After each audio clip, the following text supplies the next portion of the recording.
마가복음 23장 26절에서 56절의 말씀입니다. 우리 한 목소리로 읽겠습니다. 그들이 예수를 끌고 갈 때에 시몬이라 구레네 사람이 시골에서 오는 것을 붙들어 그에게 십자가를 지워 예수를 따르게 하더라. 또 백성과 및 그를 위하여 가슴을 치며 슬피 우는 여자의 큰 무리가 따라오는지라. 예수께서 돌이켜 그들을 향하여 이르시되 예루살렘의 딸들아 나를 위하여 울지 말고 너희와 너희 자녀를 위하여 울라. 보라, 날이 이르면 사람이 말하기를 잉태하지 못하는 이와 해산하지 못한 배와 먹이지 못한 젖이 복이 있다 하리라. 그때 사람이 산들을 대하여 우리 위에 무너지라 하며 작은 산들을 대하여 우르를 덮으라 하리라. 푸른 나무에도 이같이 하거든 마른 나무에는 어떻게 되리오 하시니라. 또 다른 두 행악자도 사형을 받게 되어 예수와 함께 끌려가니라. 해골이라 하는 곳에 이르러 거기서 예수를 십자가에 못 박고 두 행악자도 그렇게 하니 하나는 우편에 하나는 좌편에 있더라. 이에 예수께서 이르시되 아버지 저들을 사하여 주옵소서 자기들이 하는 것을 알지 못함이니이다 하시더라. 그들이 그의 옷을 나눠 제비 뽑을세. 백성은 서서 구경하는데 관리들은 비웃어 이르되 저가 남을 구원하였으니 만일 하나님이 택하신 자 그리스도이면 자신도 구원할지어다 하고 군인들도 희롱하면서 나와 신 포도주를 주며 이르되 내가 만일 유대인의 왕이면 내가 너를 구원하라 하더라. 그의 위에 이는 유대인의 왕이라 쓴 패가 있더라. 달린 행악자 중 하나는 비방하여 이르되 내가 그리스도가 아니냐 너와 우리를 구원하라 하되 하나는 그 사람을 꾸짖어 이르되 내가 동일한 정죄를 받고서도 하나님을 두려워하지 아니하냐. 우리는 우리가 행한 일에 상당한 보응을 받을 것이니 이에 당연하거니와 이 사람이 행한 것은 옳지 않은 것이 없느니라 하고 이르되 예수여 당신의 나라에 임하실 때에 나를 기억하소서 하니 예수께서 이르시되 내가 진실로 내게 이르노니 오늘 내가 나와 함께 낙원에 있으리라 하시니라. 때가 제6시쯤 되어 해가 빛을 잃고 온 땅에 어둠이 임하여 제9시까지 계속하며 성소의 휘장이 한가운데가 찢어지더라. 예수께서 큰 소리로 불러 이르시되 아버지 내 영혼을 아버지 손에 부탁하나이다 하고 이 말씀을 하신 후 숨지시니라. 백부장이 그 된 일을 보고 하나님께 영광을 돌려 이르되 이 사람은 정녕 의인이었도다 하고 이를 구경하러 모인 무리도 그 된 일을 보고 다 가슴을 치며 돌아가고 예수를 아는 자들과 갈릴리로부터 따라온 여자들도 다 멀리 서서 이 일을 보니라. 공회 의원으로 선하고 의로운 요셉이라 하는 사람이 있으니 그들의 결의와 행사에 찬성하지 아니한 자라. 그는 유대인의 동네 아리마대 사람이요 하나님의 나라를 기다리는 자라. 그가 빌라도에게 가서 예수의 시체를 달라 하여 이를 내려 세마포로 싸고 아직 사람을 장사한 일이 없는 바위에 판 무덤에 넣어두니 이날은 준비일이요 안식일이 거의 되었더라. 갈릴리에서 예수와 함께 온 여자들이 뒤를 따라 그 무덤과 그의 시체를 어떻게 두었는지를 보고 돌아가 향품과 향료를 준비하더라. 아멘. 네, 오늘 주신 말씀은 십자가라는 제목을 해서 말씀의 은혜를 나누겠습니다. 신앙의 중심은 십자가입니다. 십자가 뺀 모든 것들 아무리 훌륭해도 거기에 알맹이가 없습니다. 복음의 중심도 십자가 예수 그리스도이십니다. 또 삶의 중심, 역사의 중심도 예수 그리스도이십니다. 사형수의 교수대인 이 십자가가 어떻게 해서 이러한 상징이 되었을까? 그 당시만 해도 1세기만 해도 수십만 개의 십자가 위에서 사람들이 죽어갔습니다. 그런데 유일하게 이 십자가는 우리가 품어야 될 십자가이고 주님 말씀한 십자가의 길이 곧 우리에게 생명의 길이 된다라고 말씀하셨습니다. 주님이 빌라도에게 심판을 받은 이후에 죽음에 넘겨집니다. 그리고 한 1km 내에 있는 곳이 해골 골짜기예요. 그러니까 십자가를 지고 걸어갑니다. 갑자기 운동 안 하다가 뭐 좀 몇백 미터라 달려온 숨이 꽉 찹니다. 근데 이 1km라는 거리가 가까운 것 같이 보이지만 십자가를 지고 간다는 것은 보통 힘든 일이 아닌 것입니다. 끌고 갈 때 한 사람이 돕기 시작하는데 예수님이 힘에 겨워서 쓰러지셨습니다. 나중에 성지순례 가보면요, 예수님이 쓰러진 지점, 그래서 그것도 다 이렇게 가보면 그 장면들이 있어요. 그럴 때 시몬이라고 불리는 구레네 사람이 옆에 있어서 네가 좀 도와줘라 해서 그에게 십자가를 지어서 예수님을 따르게 합니다. 자, 이 나중에 보면은 초대교회 리더 중에 구레네 사람 시몬이 교회 리더의 이름, 자녀들이 리더의 이름이 올라간 걸 보게 되죠. 실제로 이건 역사적인 일이에요. 이 구레네 사람 시몬의 자손들은 예수 그리스도를 신실하게 따라갔던 그런 사람들이 됩니다. 해골이라는 곳에 이르러서 거기서 예수님을 십자가에 못 박고 두 사람도 그때 같이 사형 언도가 있어서 하나는 우편에 하나는 좌편에 이렇게 했습니다. 우리는 보통 우편 강도라는데 그 부분에 있어서는 얘기는 안 나왔어요. 우편과 좌편 강도가 이렇게 있었다라고만 얘기를 합니다. 여러분, 이것은 예정된 길이고 이미 예언되어진 길이다라고 얘기를 합니다. 심판석에서 십자가까지 1km밖에 안 되고 예루살렘 조금 있으면 몇십 분이면 갈 수 있는 그 거리인데 주님이 이곳을 걷기 위해서 영원의 시간 안에서도 준비하셨고 어릴 때부터서도 계속해서 나는 이 길을 걸어야 된다라고 말씀을 하셨습니다. 누가복음 18장에 이미 활동하실 때도 이 얘기를 하셨어요. 한번 보겠습니다. 18장 31절, 예수께서 12제자를 데리시고 이르시되 보라, 우리가 예루살렘으로 올라가노니 선지자들을 통하여 기록된 모든 것이 인자에게 응하리라. 내가 이번에 예루살렘 여정을 가는데 갈 때는 선지자들이 예언했던 모든 것이 나에게 임할 것이다 라고 말한 것이죠. 그러면서 구체적인 얘기를 32절, 33절에서 말씀합니다. 인자가 이방인들에게 넘겨져 로마 군병에게 넘겨진 얘기입니다. 희롱을 당하고 능력을 당하고 침뱉음을 당하겠으며 그들은 채찍질하고 그를 죽일 것이나 그는 3일 만에 살아나리라 하시되, 주님이 제자들에게 얘기할 때 이미 이 예언적 말씀을 하셨습니다. 어렸을 때 처음으로 할례 받으려 이 성전에 들어갔을 때 아기 예수일 때 이미 시므온도 이 예언을 했습니다. 십자가의 형틀이 죽음을 당한 이 모습이 엄마에게 너무나 칼과 같을 거란 거예요. 그것을 얘기했어요. 누가복음 2장 35절, 또 칼이 내 마음을 찌르듯 하리니 이는 여러 사람의 마음의 생각을 드러내려 함이니라. 어릴 때부터 공생의 사역 시작됐을 때 제자로 모인 사람들에게도 미리 말씀하셨어요. 누가복음 9장 22절 다시 한번 생각해 보면 이르시되 인자가 많은 고난을 받고 장로들과 대제사장들과 서기관들에게 버림받아 죽임을 당하고 제3일에 살아나야 하리라고 계속해서 반복해서 이 이야기를 하십니다. 변화산에 올라가셨어요. 율법의 중심적인 인물인 모세가 등장합니다. 선지자의 중심 인물인 엘리야가 등장합니다. 이 모세와 엘리야가 집중해서 변모되어진 예수님과 더불어 나누었던 주제가 무엇입니까? 토라의 중심도 바로 이 얘기고 선지자의 중심도 이 이야기 때문에 너무나 중요한 주제입니다.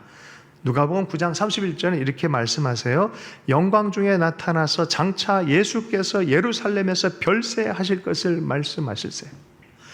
예수 그리스도의 십자가 사역이 중심성에 대해서 얘기를 하고 있었다는 겁니다. 예수님이 이것을 자신의 세례다라고 받아들이셨어요. 내가 받을 세례다라고 표현하고 있어요. 누가복음 12장 50절 말씀입니다. 나는 받을 세례가 있으니 그것이 이루어지기까지 나의 답답함이 어떠하겠느냐. 세례 사역. 여러분, 우리가 세례하면 침례교는 물에 확 담궈버리죠. 할렐루야. 우리 장로교는 분무기 팍팍 뿌리죠. 물 이렇게 하죠. 근데 사실 이 의미가 뭐예요? 죽음의 의미예요. 죽음의 의미. 주와 함께 죽고 주와 함께 살고 주와 함께 연합되어져서 새 생명이 시작되는 그런 의미 아니겠어요? 예수의 십자가의 세례는 그런 의미예요. 주님도 나는 받을 세례가 있으니 그것이 이루어지기까지 나의 답답함이 어떠하겠냐라고 말씀하셨어요. 제3일에는 완전해지리라 라고 하면서 주님이 예루살렘 밖에서도 핍박을 당할 때 걱정하지 마라. 메시아는 예루살렘 안에서 죽을 것을 예언해 놨다라고 말하면서 말씀하신 부분이 있어요. 누가복음 13장 32절 33절 말씀입니다. 함께 한번 읽어볼까요? 시작. 이르시되 너희는 가서 저 여호에게 이르되 오늘과 내일은 내가 귀신을 쫓아내며 병을 고치다가 제3일에는 완전하여지리라 하라. 그러나 오늘과 내일과 모레는 내가 갈 길을 가야 하리니 선지자가 예루살렘 밖에서는 죽는 법이 없느니라. 안 죽는다라고 얘기를 합니다. 어디서 죽습니까? 예언이 예루살렘 안에서 갈보리 십자가에서 이게 예언되어지고 가야 될 길이다라고 말씀을 하셨습니다. 그럼 누가복음 17장 25절. 그러나 그가 먼저 많은 고난을 받으며 이 세대에게 버림받아야 할지니라. 누가복음 19장 47절이요. 예수께서 날마다 성전에서 가르치시니 대제사장들과 서기관들과 백성의 지도자들이 그를 죽이려고 꾀하되. 보세요. 갑자기 그런 시즌이 되고 십자가의 사역이 시작되어질 때 사람들의 마음이 이렇게 변하는 거예요. 그래서 주님이 이렇게 말씀하셨어요. 누가복음 22장 22절. 인자는 이미 작정된 대로 가거니와 그 십자가의 길을 가지만 그를 파는 그를 믿지 않고 배척하고 넘겨주고 하는 그들에게는, 주님을 믿는 마음들 잃어버린 그들에게는, 그 사람에게는 화가 있으리라 라고 주님 말씀하셨어요. 23장 33절 오늘 본문입니다. 해골이라 하는 곳에 이르러 거기서 예수를 십자가에 못 박고 두 행악자도 그렇게 하니 하나는 우편에 하나는 좌편에 있더라. 다시 한번 십자가 장면으로 가보도록 하겠습니다. 여러분, 이곳이 그리스도가 죽은 곳입니다. 누구길래? 메시아 예수 그리스도, 하나님이 오래전에 약속하신 분, 하나님이 인간의 몸을 입고 인간이 되어서 오셔서 그가 고난당할 것에 대해서 말씀하신, 그가 지실 그 십자가, 아무 십자가 아닙니다. 바로 이 십자가입니다. 이 십자가의 죽으심이 바로 우리를 향한 구원의 문이 열리고 길이 열리고 생명을 얻는 길이라는 거예요. 이것을 믿는 사람들을 향해서 우리는 예수 믿는 사람들이라고 말하는 거예요. 여러분, 이 십자가를 싹 빼버리고 많은 종교적인 행동들, 영성이라는 이름으로 해서 많은 활동들 해요. 그래서 템플스테이도 하고 여러 유형의 일들도 많이 합니다. 십자가를 빼놓고 모든 활동은 의미가 없습니다. 주님이 이 십자가를 우리에게 집중시키고 있는 거예요. 이 십자가에 달리신 이분은 도대체 누구냐? 십자가에 달리신 이분은 누구냐? 죄인 아니다. 이분은 의인이다. 한 걸음 더 나가서 하나님의 아들이다. 한 걸음 더 나가서 십자가에 달리신 하나님. 하나님이 왜 십자가에 달리셔야지? 여기서 구원의 신비가 열리기 시작합니다. 여러분, 십자가에 달린 좌우 우편의 강도의 대화를 통해서 이분에 대해서 정체를 드러내는 것이 누가의 목적이었어요. 누가복음 23장 41절에 보면 그 죄인이 이렇게 얘기를 합니다. 우리는 우리가 행한 일에 상당한 보응을 받은 것이니 이에 당연하거니와 이 사람이 행한 것은 옳지 않은 것이 없느니라. 흠없는 분의 죽음이란 거예요. 이분이 죽어야 될 이유가 없다라는 거예요. 백부장이 얘기합니다. 23장 47절. 백부장이 그 된 일을 보고 하나님께 영광을 돌려 이르되 이 사람은 정녕 의인이었도다. 마태복음과 마가복음에는 정녕 하나님의 아들이었도다라고 선포하고 있습니다. 죽음 이후에도 아리마대 사람 요셉이 공의회 의원입니다. 산헤드린 공의회는 종교 정치 지도자들의 모임인데 70명 정도가 있어요. 그 중에 한 명이 아리마대 요셉입니다. 50절 51절의 말씀을 보면요, 공의회 의원으로 선하고 의로운 요셉이라 하는 사람이 있으니 그들의 결의와 행사에 찬성하지 아니하는 자라. 그는 유대인의 동네 아리마대 사람이요 하나님의 나라를 기다린 자라. 죽었는데 아무리 생각해도 이분은 의인이고, 아무리 생각해도 하나님 나라의 인물이야, 아무리 생각해도 그 메시아라는 것에 대한 마음이 오는 거예요. 그러니 자기 정체가, 자기가 남들 뭐라 생각하든지 가서 예수의 시체를 달라고 하는 용기가 생기는 거예요. 믿음, 뒤늦게 온 회심이에요. 뒤늦게 온 회심이에요. 그래서 가는 거예요. 가서 예수의 시체를 달라라고 합니다. 이마저도 하나님의 예언에 해당돼요. 부자의 묘실에 안장될 것이다. 아리마대 묘실에 안장되는 예언이 성취되는 상황들입니다. 여러분, 복음서에서는 처음부터 죄 없는 의인이신 예수님이 죽기 위해 오신 것을 어릴 때부터 인생 전체까지 관통하면서 말씀을 하십니다. 범죄자와 같이 죽임을 당하실 것이다. 죽임을 당하실 것이다. 그 십자가에서 못 박히시고 죽어지실 것이다 라고 말합니다. 십자가에 죽은 행위가 아니라 그 십자가에 못 박힌 의미가 무엇인지 바르게 알기를 너무 원해요. 네, 너무 원해요. 이건 진짜이기 때문에 그래요. 예전에 월드와이드 웹이 막 있어서 W라는 단어 있잖아요. 그것을 딱 보고 의미를 안 사람들은 거기에 투자를 많이 했어요. 그래서 확 사업이 막 일어났어요. 그 의미를 알아서요. 의미 자체 안 사람들. 근데 모르는 사람들은 지나가 버린 거예요. 십자가 그냥 죄인 중에 하나인가 보다 그냥 지나가 버린 거예요. 의미를 알아서 이거는 새로운 생명이 시작됐다는 뜻이구나. 하나님이 우리에게 생명을 시작하셨다는 그런 뜻이구나라는 것이죠. 여러분 보세요. 예수님이 십자가에서 남긴 말에서도 이 십자가의 의미를 설명하고 계세요. 누가복음만 보면은 첫 번째 하신 얘기가 있어요. 누가복음 23장 34절의 말씀입니다. 함께 읽겠습니다. 시작. 이에 예수께서 저들을 사하여 주옵소서, 자기들이 하는 것을 알지 못함이니이다 하시더라. 뭡니까? 십자가를 못 박는 그 대상을 향해서 하나님 저들이 알지 못해서 그렇습니다. 죄사함을 선포해요. 용서해 주십시오라고. 죄사함을 선포해요. 죄사함의 은혜가 뭔지에 대해서 얘기를 합니다. 두 번째는 죄인도 그날 예수 그리스도를 알아보고 고백하는 그에게 일어나는 일, 곧 영생에 대해서 얘기를 합니다. 23장 43절의 말씀을 읽겠습니다. 시작. 예수께서 이르시되 내가 진실로 너희에게 이르노니 오늘 내가 나와 함께 낙원에 있으리라 하시니라. 마지막 순간에, 죽음의 순간에 그를 발견했. 이 죄인이 의가 없고 죽어도 마땅한 대상이 의인이신 예수 그리스도를 발견하고 고백하는 그 순간에 너는 오늘 너와 내가 낙원에 있을 것이다. 영생의 문을 열어두셨습니다. 마지막으로 주님께서 말씀하시죠. 46절 운명할 때의 말씀입니다. 함께 읽습니다. 46절입니다.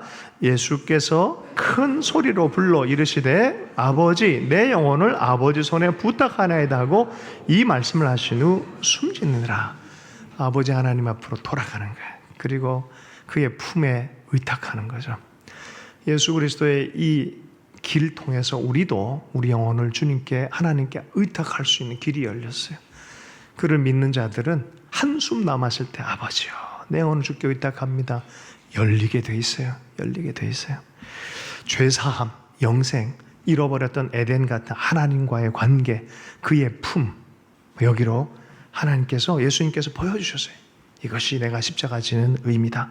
그리고 숨지셨습니다. 이것에 대해서 사도 베드로가 이렇게 의미화합니다. 베드로전서 2장 24절의 말씀입니다. 친히 나무에 달려 그 몸으로 우리 죄를 담당하셨으니 이는 우리로 죄에 대하여 죽고 의에 대하여 살게 하려 하심이라. 그가 채찍에 맞음으로 너희는 나음을 얻었나니. 이사야서 53장.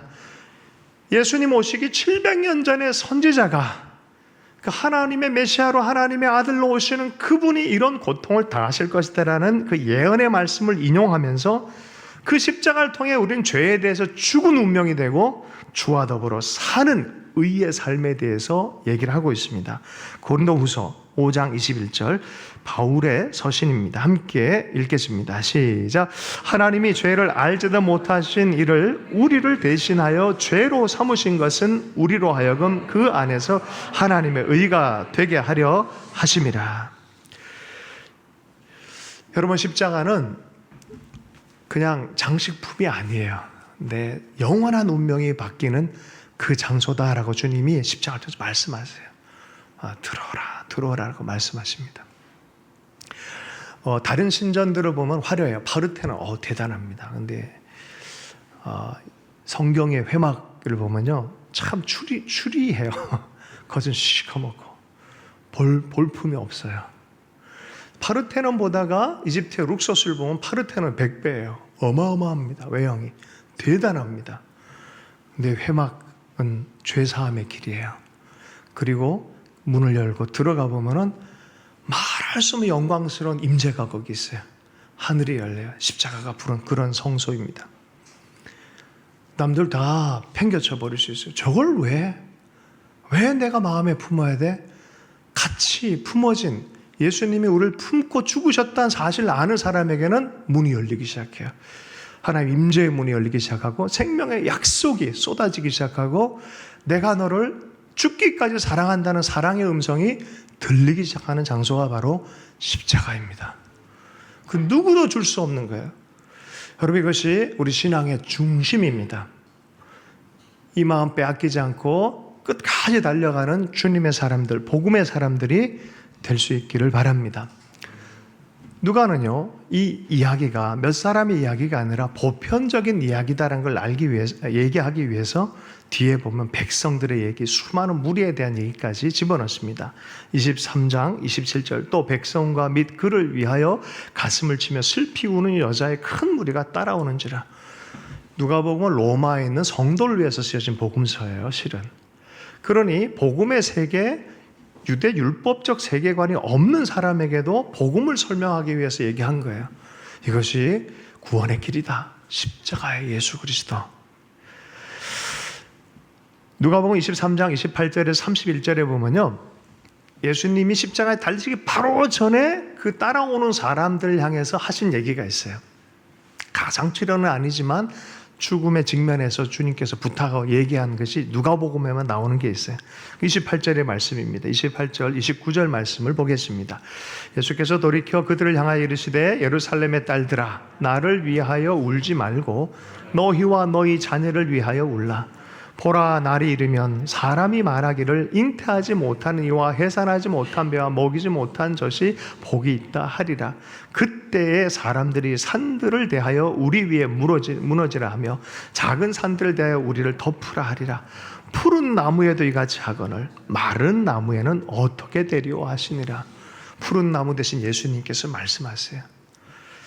죄 때문에 이렇게 나를 꺾어서 너희를 구원하려고 십자가를 지게 만드는데 푸른 나무도 이렇게 하는데 끝까지 믿지 않고 끝까지 받아들이지 않는다면은 마른 나무 같은 너의 인생은 어떻게 하나님 하시겠느냐, 심판밖에 없지 않겠냐라고 말하는 거예요. 그러면서 너희 자녀를 위해서 울어라. 자녀를 위해서 울어라. 세상적으로 자녀들이 잘 되는 건 좋지만요, 주님 말씀하신 그것도 중요하지만 자녀들이 신앙이 없는 것에 대해서, 주님을 따르지 못하는 것에 대해서 통곡하고 울어라고 말하는 거예요. 통곡하고 울어라. 예. 그렇게 갔다가는 다 죽는다. 내가 걷는 길이 바로 생명의 길이다라고 주님 말씀하시는 거죠. 아버지여 저들을 사하여 주십시오. 자기들이 하는 것을 알지 못합니다라고 말씀하시고, 내가 나와 함께 낙원에 있으리라 그 문을 열어두시고 아버지의 품에 대해서 계시하시고 숨을 거두십니다. 이것을 로마서 1장 4절의 말씀에는 또 이렇게 표현하십니다. 성결의 영으로는 죽은 자들 가운데서 부활하사 능력으로 하나님의 아들로 선포되셨으니 곧 우리 주 예수 그리스도이시니라. 주님이 3일 만에 부활하셨죠. 이것이 얼마나 놀라운 복음의 선포입니까? 이것은 곧 내 운명이기도 해요. 죽지만 죽지 않는 운명이에요. 예. 하나님과 함께 살아가는 그것이 실제화되어진 거예요. 우리 인생이요, 십자가를 통해 사실은 탄생된 거예요. 영적인 탄생 장소가 어디예요? 십자가입니다. 아담으로부터 하와가 어디로부터 나와요? 옆구리 갈빗대로부터 나오잖아요. 할렐루야. 할렐루야. 예수 그리스도의 옆구리에 찔림으로 피가 터짐으로 말미암아 거기로부터 신부된 교회가 탄생하는 거예요. 예수님의 비전은 처음부터 명확했어요. 십자가가 비전이셨어요. 그리고 그것을 믿는 자들에게 구원을 베풀고 성령이 오시는 게 비전이셨어요. 그걸 너무 원하시고 예수의 십자가, 예수님을 믿는 무리 가운데 성령이 오셔서 교회가 탄생한, 내 교회를 세우리니, 이것이 주님의 비전이셨어요. 그러니 복음 안에 세워진 교회가 얼마나 소중한지 몰라요. 주님의 비전이기 때문에 그래요. 주님의 마음이 우리 가운데 충만하기를 원합니다. 여러분, 지금도 아직 복음을 모르는 사람들, 하나님의 복음적 교회가 탄생하지 않는 곳에 주님은 구원받기를 너무 원해요. 끝까지, 맨 마지막 순간에도 저들이 구원받기를 원하십니다. 이사야서 53장의 예언의 말씀, 우리가 그 본문을 먼저 읽어볼까요? 네, 한번 조금 길지만 한번 읽어보겠습니다. 1절부터 8절까지 천천히 한번 읽어보겠습니다. 예수님 오시기 700년 전의 예언자의 예언입니다. 함께 읽습니다. 우리가 전한 것을 누가 믿었느냐? 여호와의 팔이 누구에게 나타났느냐? 그는 주 앞에서 자라나기를 연한 순 같고 마른 땅에서 나온 뿌리 같아서 고운 모양도 없고 풍채도 없은즉 우리가 보기에 흠모할 만한 아름다운 것이 없도다. 그는 멸시를 받아 사람들에게 버림받았으며 간고를 많이 겪었으며 질고를 아는 자라. 마치 사람들이 그에게서 얼굴을 가리는 것 같이 멸시를 당하였고 우리도 그를 귀히 여기지 아니하였도다.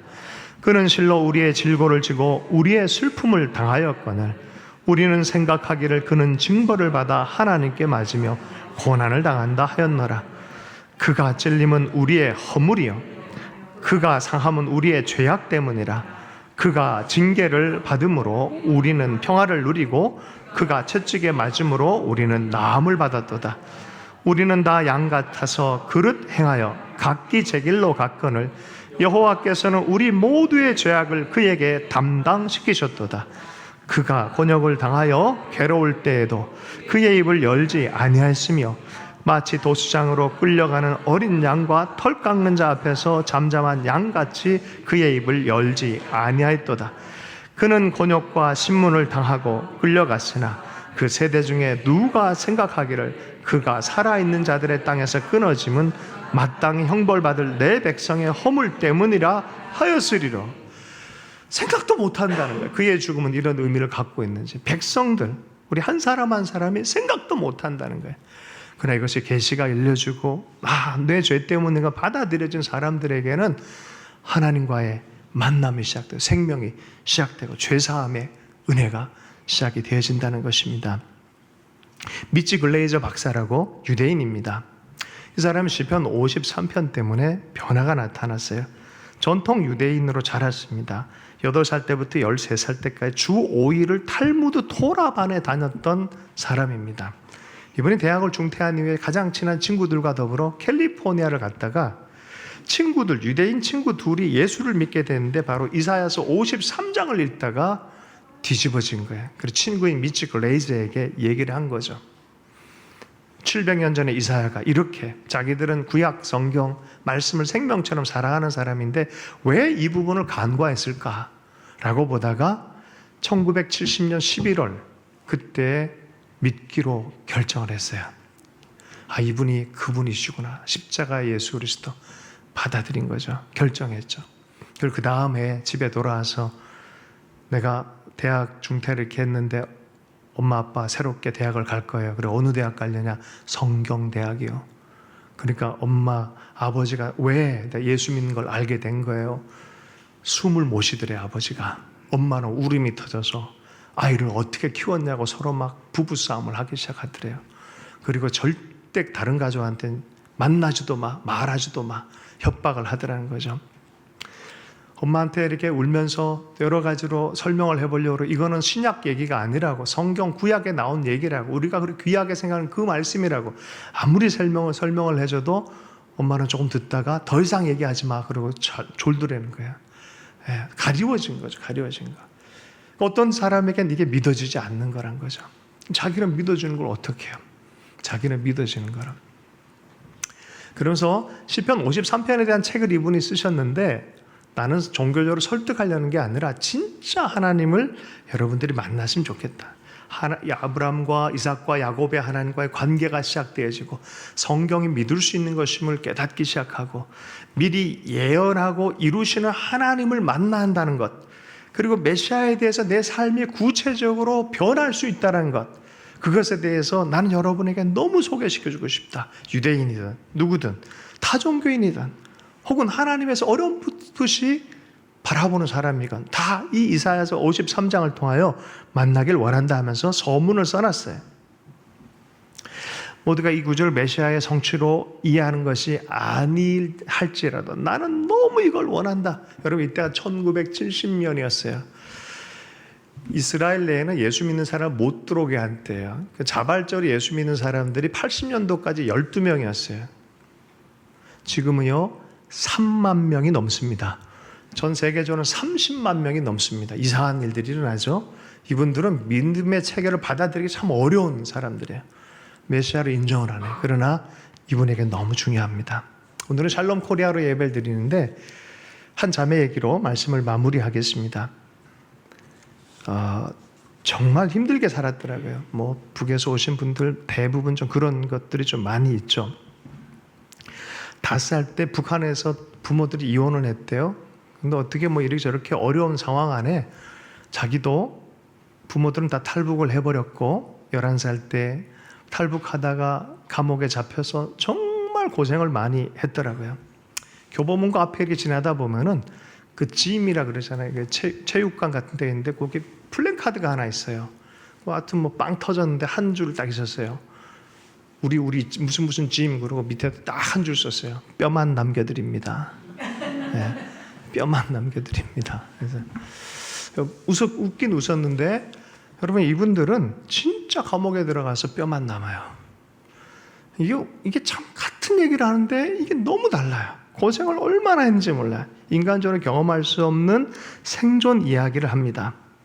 정말 죽지 못해서 산다? 하여튼 뭐 죽고 싶어서 산다? 하여튼 뭐 이거 막 복이 죽음과 너무 가까이 있는 그런 삶을 살아가다가 어떻게 엄마의 연락을 통해서 다시 중국으로 오게 되어지고 한국에 오는 이야기입니다. 근데 얼마 전에 예수를 믿게 됐어요.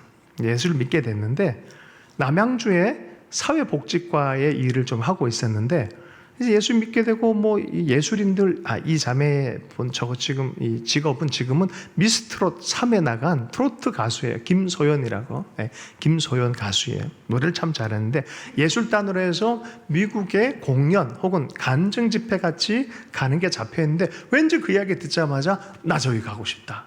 나는 갈 것 같다. 이런 믿음이 생겨. 아니야 너는 티오가 안 돼라고 아무리 얘기해도 확신이 들더래요. 그래서 그날 듣자마자 가가지고 한 달 휴가 내주세요. 그랬더니 그래 내일부터 영원히 나오지 마. 이렇게 그런데도 기쁨이 생기더래요.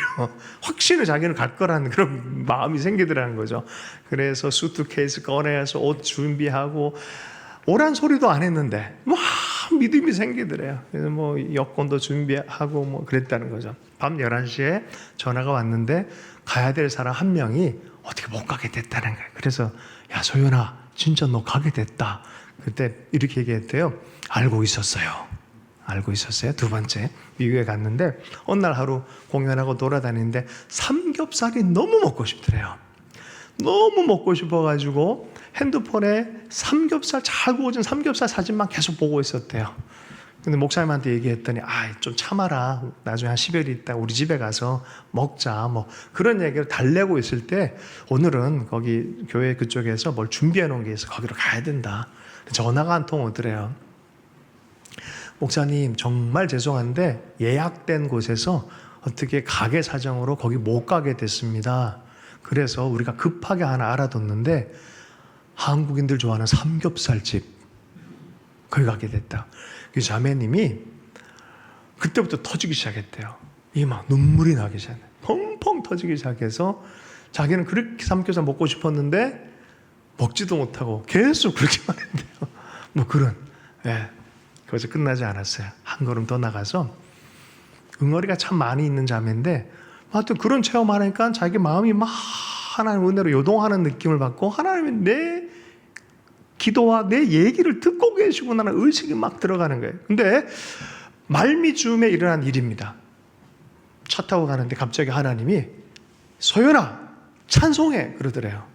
갑자기 이 음성이 그냥 들리더래요. 소연아 찬송해. 그래서 자기도 모르게 큰 소리로 사람들한테 얘기했대요.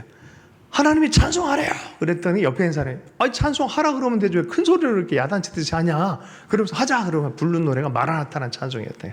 마라나타.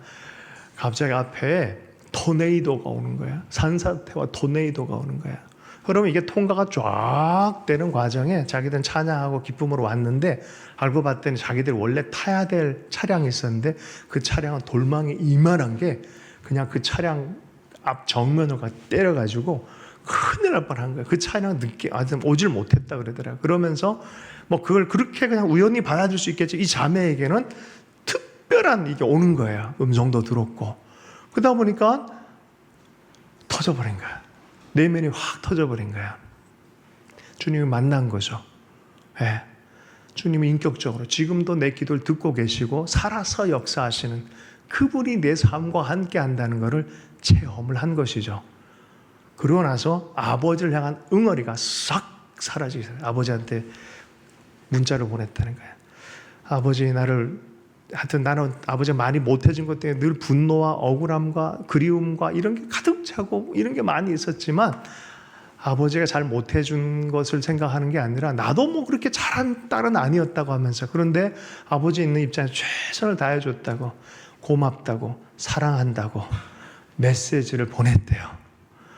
여러분, 난 이게 기적 같아요. 눈이 바뀌는 것 진짜 기적이죠. 예수님 때문에 진짜 예수 믿는 거라고 생각해요. 그죠? 확 바뀌어버린 거예요. 그 간증을 해요. 김소연 트로트 가수 한번 여러분 찾아보십시오. 여러분, 예수 잘 믿으십시다. 십자가에서 주님께서 우리를 향해서 생명의 길을 열어두셨어요. 그리고 영육 고난에 하나님의 길을 쫙 깔아두셨어요. 풍성한 길을 깔아두고 이리로 오라라고 초청해 주신 줄로 믿습니다. 주신 말씀 붙들고 기도하십시다. 하나님, 내가 이 십자가 잘 붙들고 살겠습니다. 예수의 십자가 잘 붙들고 살겠습니다. 그 마음으로 변화되며 주님 앞에 설 때까지 나아가겠습니다. 저 그렇게 결단의 기도를 함께 드리도록 하겠습니다. 함께 기도합니다. 하나님 아버지, 감사합니다.